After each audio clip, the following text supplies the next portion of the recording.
What can I draw? Oh! Nah. Oh! Oh, nah, after all, no. Oh! Oh, hi. I'm Marc, a professional artist, an art teacher, and I've heard from your doctor that sometimes you stare at your blank canvas for a long time, incapable of deciding what to draw. I'm concerned for you. So, in this week's episode of my weekly series for artists I call YouTube Art School, I'll give you tips to boost your creativity. Everybody can become creative. Uh-oh. Quickly, let's get this class started.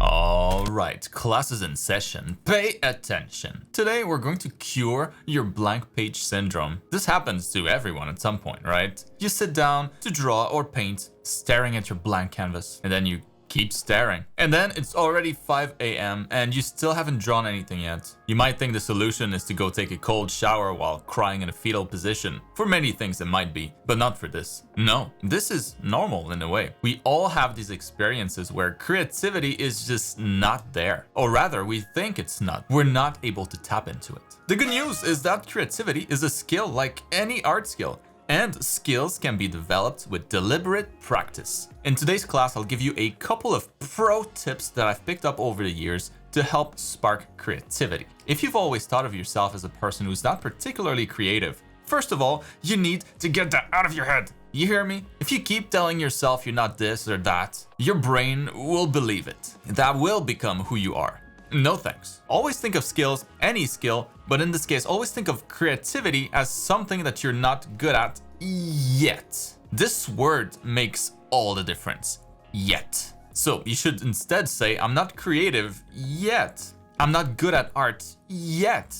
I'm not bald yet. This little 3-letter word leaves the door open to your subconscious to imagine the possibility that you might be good at it one day. And that's a game changer right there. Real big brain stuff. Beyond that though, I have 4 epic tips for you that should instantly improve your creativity. More and more as you keep applying them. It's my gift to you, but only if you pay the class fee of either 1 like or 1 sub. So technically it's not a gift, I lied. It's pretty affordable though. Do it now. The first tip is a way to trick your brain into creativity mode. Simply put, you'll just want to limit your freedom. What? Introduce constraints before you sit down and face the blank canvas. If I tell you to draw anything, it's a very hard thing for our brain to find one thing, the best thing, and settle on that. Complete freedom is typically found to lower creativity, and there's been many studies on this. I'll link some in the video description if you're curious. When options are unlimited, we're psychologically not well equipped to make decisions and be creative. On the other hand though, when options are limited, when there are more constraints, that's when creativity sparks. Weird. If you're told by a client you have like 20 hours of budget to create a character who's supposed to be like super old but also has to wear a chicken outfit, now we have a direction. We can be creative within those guidelines and make the most out of it. I like to think of creativity as a gas almost, and the constraints acting as a container. Without a container, what happens to the gas? It just dissipates everywhere and you lose it. Freedom is the enemy of creativity, while restrictions or constraints help boost creativity. Take notes.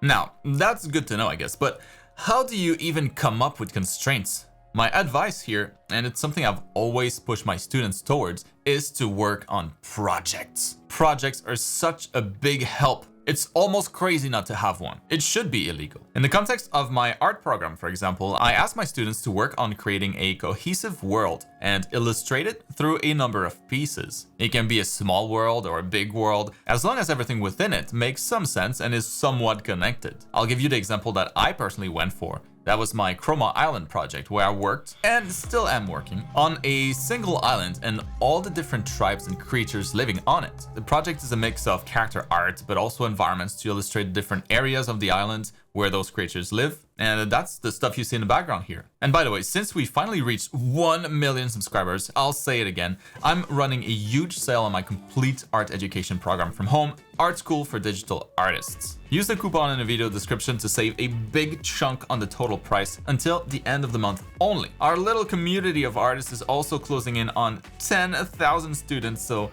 you should join us to see what you've been missing out on.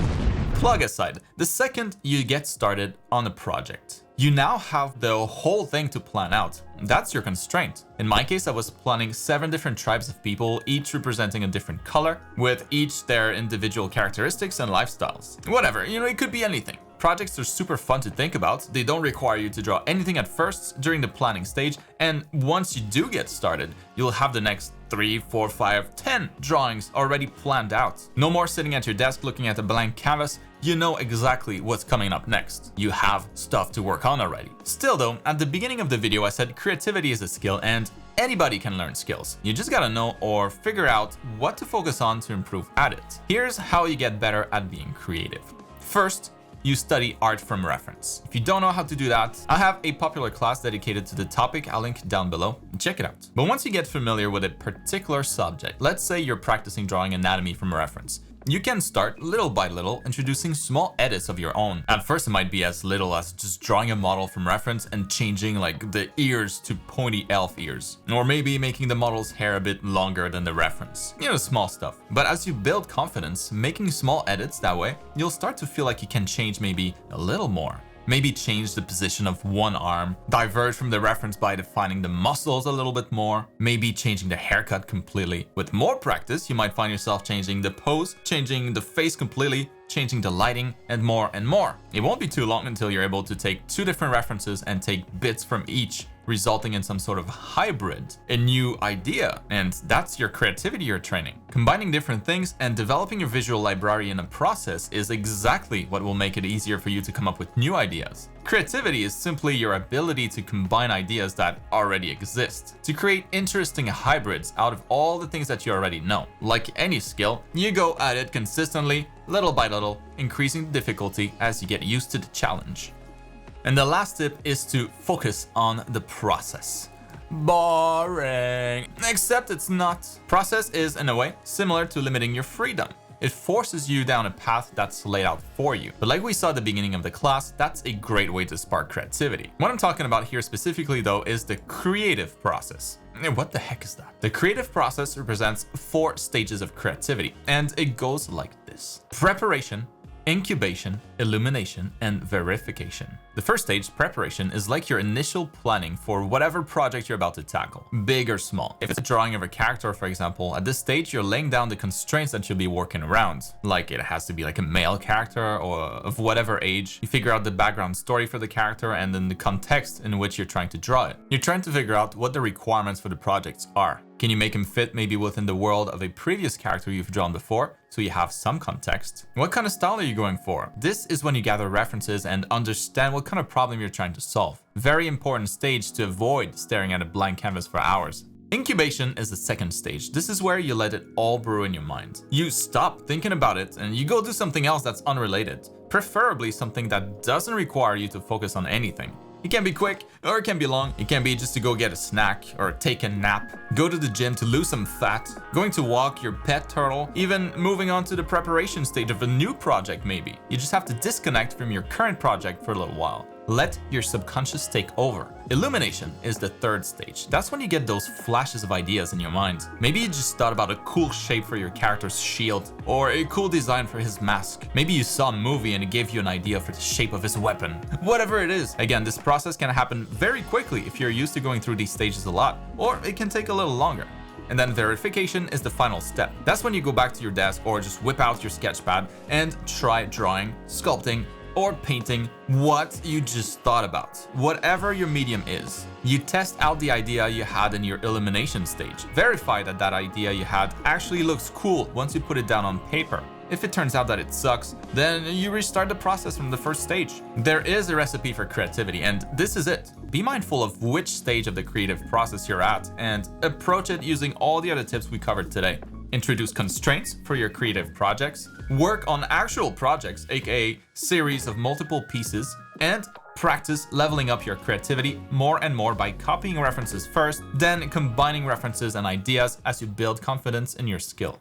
And that's gonna be it for this week's class. Hope that was helpful. Everyone has the capacity to become creative. Remember that. Now, before I end the video, a lot of you have been asking about the public Discord server now that we've hit 1 million subscribers. Well, it's coming. We have a few more things to set up before I give you all the link to it, but it's coming very soon. Exciting times. Also exciting, free brushes. Grab my brush pack with a number of my favorite brushes that I use all the time using the link in the video description. If you're not sure how to use them, I'll link a video where I demo them all in the description as well. I highly recommend you check that out, but use them responsibly. Now, make sure you hit the bell button to be on time for next week's class and check out the outro for some other videos that I think you'll like. See you in the next class.